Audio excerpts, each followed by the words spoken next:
استعانت النجمة الأمريكية أنجلينا جولي بوكالة متخصصة للبحث لها عن أدوار صغيرة في الأفلام الجديدة، وقالت إنها في المرحلة اللي جاية بتخطو خطوات جديدة نحو الإخراج السينمائي، وعايزة شوية بشوية تبطل تبقى نجمة الشباك وتبطل إنها تبقى محور اهتمام صناع الفيلم. عايزة تركز دلوقتي على مشروعها السينمائي كمخرجة، وبتجهز لنا فيلم بعنوان في أرض الدماء والعسل، واللي بيحكي عن قصة حب بتنشأ ما بين رجل وامرأة في البوسنة، وبتحكي كمان عن ظروف الحب في ظل الحرب ما بين البوسنة والهرسك.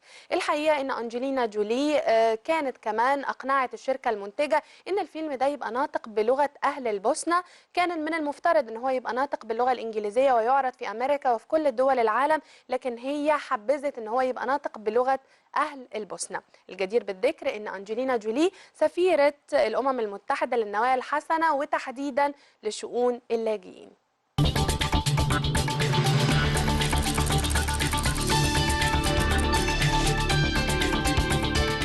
ضمن فعاليات مهرجان نوادي المسرح في دورته ال11 تم عرض مسرحية جان دارك، واللي بتتناول محاكمة جان دارك اللي كانت بتنادي بالحرية والديمقراطية في عصر كان بيجهل ممارسات الحرية المختلفة والديمقراطية، واتهمت بالخيانة، وكمان البعض اتهمها بالسحر.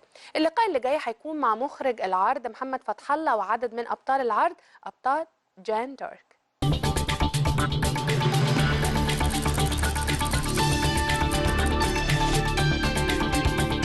جان دارك بكل هدوء ولطف ودون أدنى رغبة في الانتقام أو التعذيب، نريد أن نعرف منك شيئا واحدا ووحيدا عن خلاصك وتعليمك.